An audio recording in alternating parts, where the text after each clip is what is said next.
ನಮಸ್ಕಾರ ಎಲ್ಲರಿಗೂ.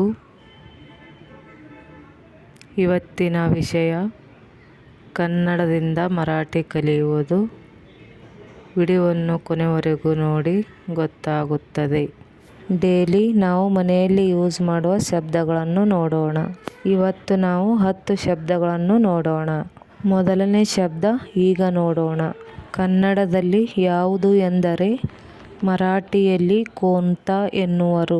ಎರಡನೇ ಶಬ್ದ ಕನ್ನಡದಲ್ಲಿ ಯಾರಿಗೆ ಎಂದರೆ ಮರಾಠಿಯಲ್ಲಿ ಕೋನಾಲ. ಮೂರನೇ ಶಬ್ದ ಕನ್ನಡದಲ್ಲಿ ಯಾರದು ಅಂದರೆ ಮರಾಠಿಯಲ್ಲಿ ಕುನಾಚ. ನಾಲ್ಕನೇ ಶಬ್ದ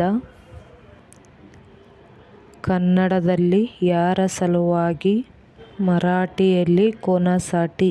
ಐದನೇ ಶಬ್ದ ಕನ್ನಡದಲ್ಲಿ ಎಷ್ಟು ಅಂದರೆ ಮರಾಠಿಯಲ್ಲಿ ಕಿತಿ.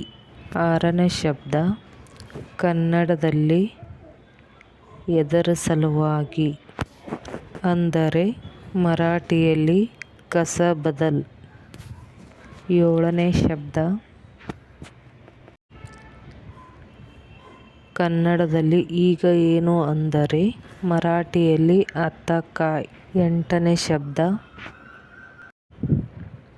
ಕನ್ನಡದಲ್ಲಿ ಎಷ್ಟು ಗಂಟೆಗೆ ಅಂದರೆ ಮರಾಠಿಯಲ್ಲಿ ಕಿತಿ ವಾಜ್ತಾ. ಒಂಬತ್ತನೇ ಶಬ್ದ ಕನ್ನಡದಲ್ಲಿ ಎಷ್ಟು ದಿವಸ ಅಂದರೆ ಮರಾಠಿಯಲ್ಲಿ ಕಿತಿ ದಿವಸ್. ಹತ್ತನೇ ಶಬ್ದ ಕನ್ನಡದಲ್ಲಿ ಎಷ್ಟು ಸಲ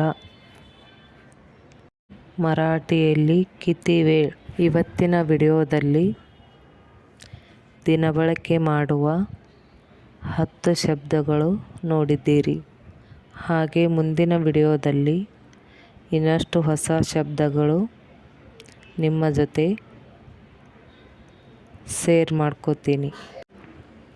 ಇವತ್ತಿನ ವಿಡಿಯೋ ಇಷ್ಟವಾದರೆ, ಸ್ವಲ್ಪನಾದರೂ ಯೂಸ್ಫುಲ್ ಅನಿಸಿದರೆ ಪ್ಲೀಸ್ ಲೈಕ್ ಮಾಡಿ, ಶೇರ್ ಮಾಡಿ. ಹಾಗೆ ಸಬ್ಸ್ಕ್ರೈಬ್ ಮಾಡ್ಕೊಳ್ಳಿಲ್ಲ ಅಂದರೆ ಪ್ಲೀಸ್ ಸಬ್ಸ್ಕ್ರೈಬ್ ಮಾಡ್ಕೊಳ್ಳಿ. ನನಗೆ ಗೊತ್ತಿರೋ ಅಷ್ಟು ವಿಡಿಯೋನ ಶೇರ್ ಮಾಡ್ಕೊತಾ ಇದ್ದೀನಿ. ಪ್ಲೀಸ್ ಕಾಮೆಂಟ್ ಮಾಡಿ ಹೇಳಿ ಯಾವುದರ ಬಗ್ಗೆ ಮಾಡಬೇಕು ಅಂತ. ಇಲ್ಲಿಗೆ ಇವತ್ತಿನ ವಿಡಿಯೋ ಮುಗಿಸ್ತಾ ಇದ್ದೀನಿ. ಧನ್ಯವಾದಗಳು.